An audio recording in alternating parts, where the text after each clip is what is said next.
Shalom Alaikum, berjumpa lagi dengan saya pada perenungan hari ini di awal bulan Februari tanggal 1 Februari 2025. Kembali seperti biasa saudara, di pagi yang cerah ini saya mau mengajak saudara-saudara sekalian mengucap syukur di dalam doa kepada Tuhan Allah kita yang selalu memberkati kita. Dan juga jangan lupa saudara, berilah senyuman dan sapaan kepada sesama kita. Kita awali perenungan pagi hari ini dengan tanda kemenangan dalam nama Bapa dan Putra dan Roh Kudus. Amin. Bersama Yesus melalui badai. Bacaan liturgi hari ini diambil dari Ibrani 11 ayat 1 sampai dengan 2, dilanjutkan dengan ayat 8 sampai dengan 19, dan Injil Markus 4 ayat 35 sampai dengan 41. Saudara-saudaraku yang terkasih di dalam kasih Kristus, sadar atau tidak sadar saudara, suka atau tidak suka, hal buruk akan selalu lekat pada kehidupan kita.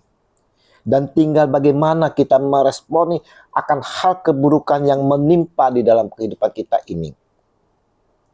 Kita lihat Injil yang kita baca dan renungkan hari ini saudara. Diceritakan Yesus dan murid-muridnya sedang menyeberang danau Galilea dari Kapernaum menuju Gerasa. Tiba-tiba saudara, di tengah perjalanan badai melanda.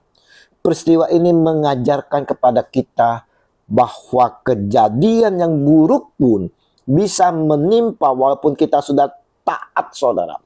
Walaupun kita merasa sudah dekat kepada Tuhan Yesus, kita selalu berdoa. Ingat, kejadian buruk dapat menimpa kita. Kejadian-kejadian buruk itu bisa membuat kita takut dan khawatir, saudara. Kita lihat dari Injil hari ini bagaimana respon para murid setelah mereka mengalami badai tersebut, saudara. Yang pertama, mereka menyalahkan sang guru Yesus Tuhan. Guru, engkau tidak peduli kalau kita binasa. Markus 4 ayat 38. Inilah diri kita saudara, yang sukanya menyalahkan orang lain dikala kita menghadapi masalah saudara. Kita menyalahkan orang lain untuk menutupi ketakutan-ketakutan kita, kepanikan kita.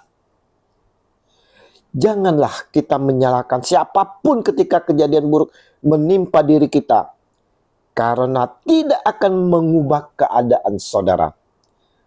Namun berserulah dan berdoalah kepada Yesus Tuhan kita. Karena pada saat badai menerpa, ada juga muridnya yang berdoa. Tuhan, tolonglah kita binasa. Matius 8 ayat 25. Yakinlah saudaraku yang terkasih, Tuhan bisa menjawab doa melalui berbagai cara saudara. Dan Tuhan akan mendengarkan di saat-saat kita di dalam kepanikan, di saat kita diterpa oleh badai topan. Nah, apa yang harus kita lakukan saudara dalam menghadapi badai kehidupan ini? Keburukan-keburukan yang menimpa kita. Yang pertama, saudara ingat, jangan menyalahkan orang lain. Yang kedua, kita percaya akan kuasa Tuhan Yesus. Ingatlah bahwa Yesus memegang kendali dan dia berdaulat atas kehidupan kita saudara. Peristiwa ini tercatat dalam ketiga Injil. Namun hanya Markus yang menuliskan bahwa Yesus sedang tidur di buritan. Ini adalah bagian kapal di mana terdapat kemudi saudara. Artinya Yesus berdaulat. Dia tidak hanya berdaulat atas alam, tetapi juga roh jahat, penyakit, serta kematian. Yang ketiga saudara yang harus kita jalankan saudara menghadapi badai kehidupan ini saudara, itu harus mengenal lebih dalam lagi akan siapakah Yesus itu. Kita sering sekedar percaya dan mengenal sebatas apa yang kita ketahui.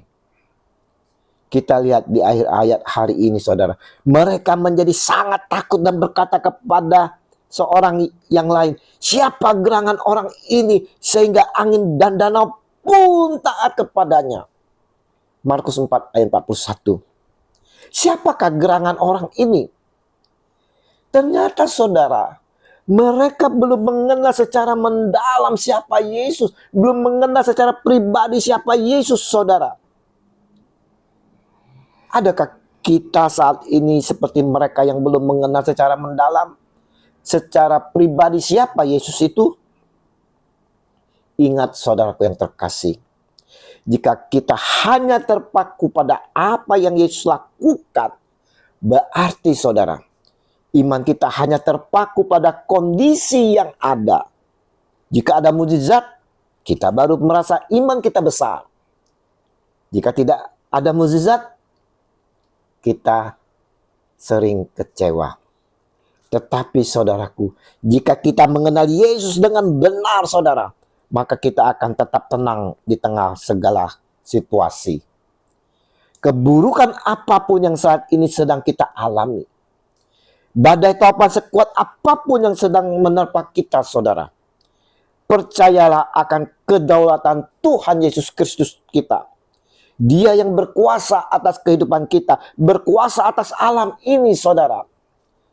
Angin dan danau pun taat kepadanya, apalagi badai kehidupan kita. Kenalah lebih mendalam akan Dia Yesus Tuhan yang penuh kuasa ini saudara. Jangan terpaku hanya pada apa yang Yesus lakukan. Ini berarti iman kita hanya terpaku pada kondisi yang ada. Tapi saudara, harus lebih dari itu, yang berkuasa atas kehidupan.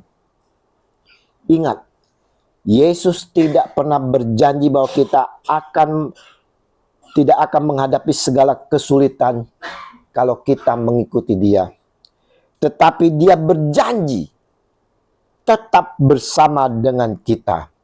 Tidak peduli apapun kondisi kita, Yesus selalu hadir. Dia tidak akan pernah meninggalkan kita karena kita selalu ada di pikiran dan di hatinya. Dia, Yesus Tuhan, selalu berjalan di samping kita. Bahkan bersama kita saudara. Dia hadir di dalam hati kita yang percaya akan Dia. Dan Dia pun mengatakan kepada kita hari ini saudara, ingat. Hari ini Dia berkata kepada kita, jangan takut. Jangan takut jika kita mengalami hal-hal buruk atau dihempas badai topan dalam kehidupan ini. Sekali lagi katanya, jangan takut. Walaupun situasinya tidak mudah saudara, setidaknya kita masih bisa mengingat dengan siapa kita berjalan. Dengan hal itu jauh lebih penting. Disitulah hati kita akan menemukan kedamaian dan ketenangan bahkan dalam situasi yang sulit sekalipun. Jangan takut, percayalah.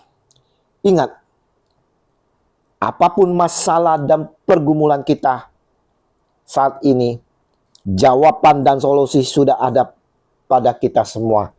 Di dalam nama Dia, Yesus Tuhan kita. Bersama Yesus kita mampu melalui badai kehidupan ini. Dengan sukacita kita lalui badai bersama Yesus. Tuhan Yesus, sering kami tak mampu melewati badai topan yang menerpa kehidupan ini. Kami sering takut, sering panik. Sering pula kami tak menyadari kalau Engkau ada bersama kami. Biarlah Roh Kudus-Mu boleh selalu mengingatkan kami akan penyertaan Engkau, dan berkat penyertaan Engkau kami dimampukan melalui badai kehidupan ini. Amin. Dalam nama Bapa dan Putra dan Roh Kudus. Amin. Shalom Aleihim.